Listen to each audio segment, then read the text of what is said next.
کی طرز پہ مرثیہ کہا جا رہا تھا اور پڑھا جا رہا تھا، اور مسدس میں سودا اس کو دلی میں لے آئے تھے۔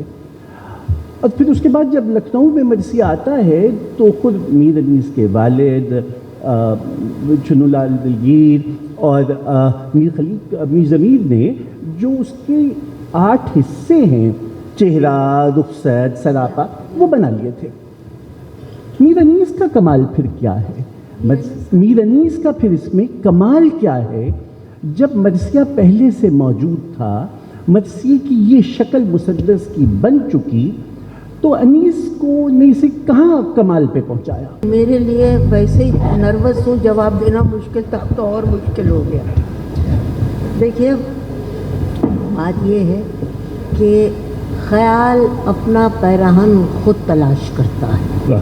واہ، سمجھے آپ؟ میر انیس کو میرے خیال میں میں تو یہی کہوں گی کہ قدرت کی طرف سے یہ ان کو دولت ملی تھی کہ وہ خانوادہ رسول کے بارے میں مرثیہ لکھی۔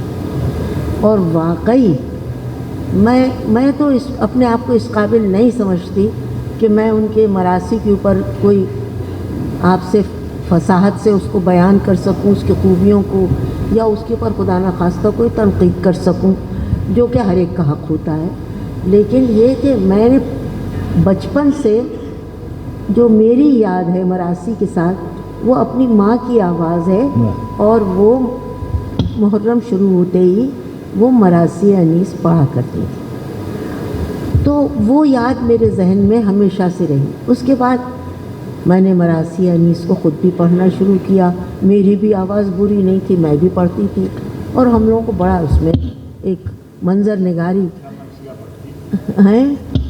میں نے سنا ہوا میرے ہاں بہت مرثیہ پڑھے ہوئے۔ اچھا، اب اس کے بعد یہ ہوتا تھا کہ جب ہم مرثیہ پڑھتے تھے تو ایک اس میں بڑا تہذیب کا عالم ہوتا تھا کہ کس طرح سے بیٹھا جائے، کس طرح سے اٹھا جائے۔ یہ اور کسی صنف شعر میں یہ چیز مجھے نہیں نظر آتی تھی کہ سب بہت ادب قاعدے سے بیٹھے ہوئے ہیں۔ ظاہر ہے مرثیے کو پڑھنے کے بعد، اور خاص طور سے میر انیس کو پڑھنے کے بعد، مجھے یہ ایک احساس ہوا کہ آخر ہم اس میں کیا کیا ڈھونڈتے ہیں۔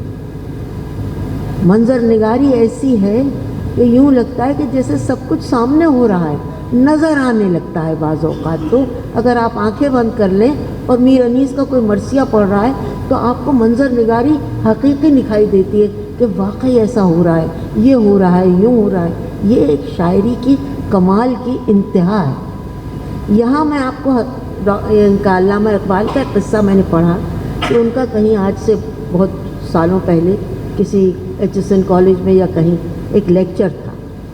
کالج کا نام شاید مجھے ٹھیک سے یاد نہیں ہے، ایف سی کالج میں تھا یا کہیں تھا، تو انگریز پرنسپل تھا۔ اس نے کہا کہ آپ لیکچر دے دیں، میں آپ سے ایک سوال کروں گا۔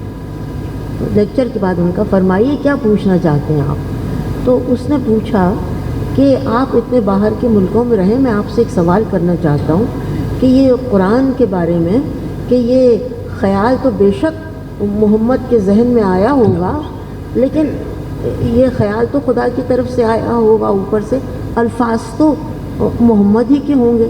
انہوں نے کہا نہیں، آپ غلط کہتے ہیں، الفاظ بھی، میرا ایمان یہ ہے کہ الفاظ بھی قرآن اللہ کی طرف سے آئے۔ تو ان کا اس کا ثبوت آپ کے پاس کیا ہے؟ انہوں نے کہا اس کا سب سے بڑا ثبوت میں خود ہوں۔ بہت سی میری نظمیں ایسی ہیں جو میں سوچتا ہوں کہ یہ میں نے کیسے لکھ لی، کہیں نہ کہیں سے آئی ہیں۔ تو یہ چیز جو ہے بڑی اہم ہے۔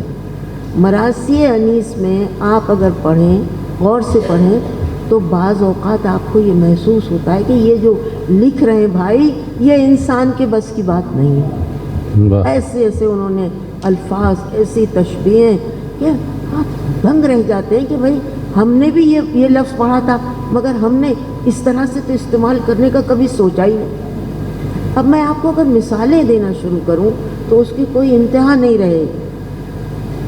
ایک چھوٹی سی مثال آپ کو دیتی ہوں۔ ایک تو وہ مصرع لے کے آتے ہیں، پورے بند کے بعد ایک مصرع آتا ہے جو آپ کے دل و دماغ کو متحیر کر دیتا ہے، اور آپ سوچنے لگتے ہیں کہ یہ کیا کہہ گئے ہیں کیا کہنا چاہتے ہیں اور ہم تک کیا پہنچا. مثال کے طور پر حضرت عباس کا مرثیہ جس میں وہ تقریباً شہید ہو چکے اور زخم ہے، مشق چور چور ہو چکی ہے، بازو کٹ چکے ہیں. پہلے تو یہ منظر آپ کے سامنے آتا ہے 3 مصروں میں، 4 مصروں میں، اور جب دوسرے 2 مصرے آتے ہیں اس میں بھی ایک مصرع آتا ہے. جب حضرت امام حسین انہیں دیکھنے گئے تو وہ کہتے ہیں کہ بھائی خدا حافظ، اب تم سے کوثر پہ ملاقات ہوگی، اب نانا کے ساتھ ملاقات ہوگی، جیسا کہ وہ کہہ رہے ہیں.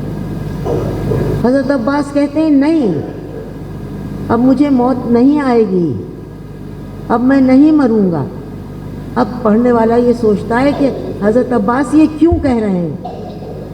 اب مصرع آتا ہے، وہ کہتے ہیں سرکار دیکھنے کو نہ آتے تو موت تھی، اب موت نہیں ہے کیونکہ آپ دیکھنے کے لیے آ چکے ہیں.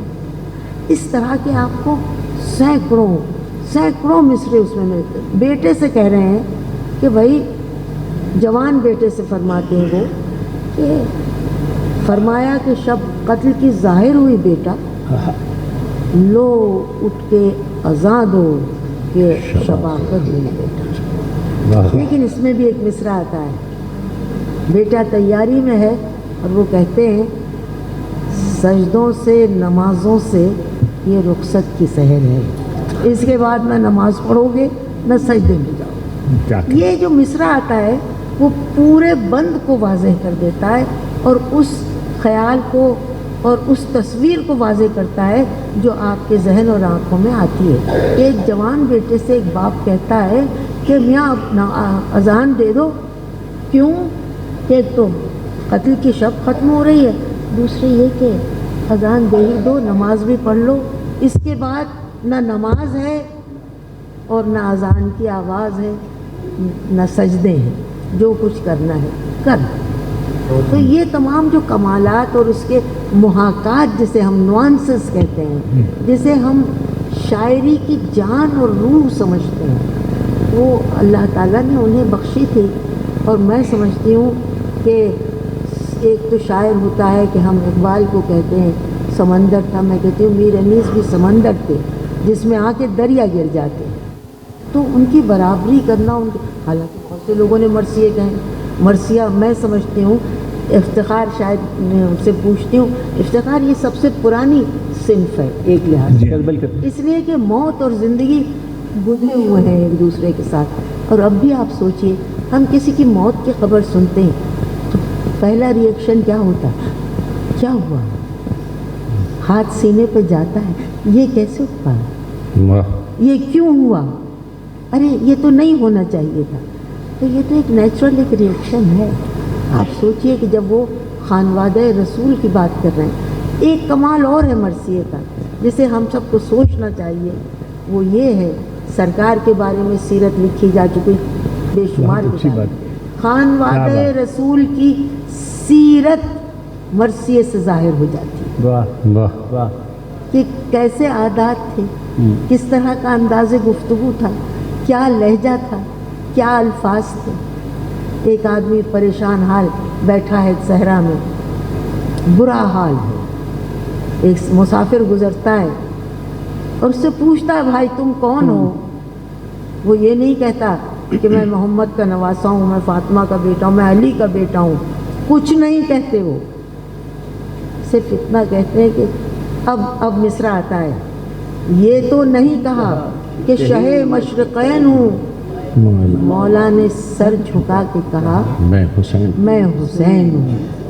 یہ انکساری ہے اور یہ اس طرح کا لہجہ اپنے آپ کو بالکل خاکسار کر دینے کا، یہ خانوادہ رسول کی سیرت ہے. بہت اچھا، واہ بہت خوب. بیٹے کی تابع داری، ماں کہہ رہی ہے کہ جاؤ، دونوں جاؤ، قتل ہو کے آؤ یا غازی ہو کے آؤ، اس سے مجھے مطلب نہیں، جانا ہے. اور لڑکے چلے جاتے ہیں. یہ تابع داری خاندان رسول کی تابع داری، یہ سیرت وہی سیرت ہے. تو مرثیہ صرف مرثیہ نہیں ہے، خانوادہ رسول کی سیرت. میں تو آپ سے اپنی یعنی میں اس لائق اپنے آپ کو نہیں سمجھتی کہ میں اس پہ تبصرہ کر سکوں یا کوئی بات کہہ سکوں. اتنے اچھے تبصرے کے جتنا بعد یہ سمجھ کہہ رہی ہیں. سکی اتنا ہی آپ سے کہہ پائی.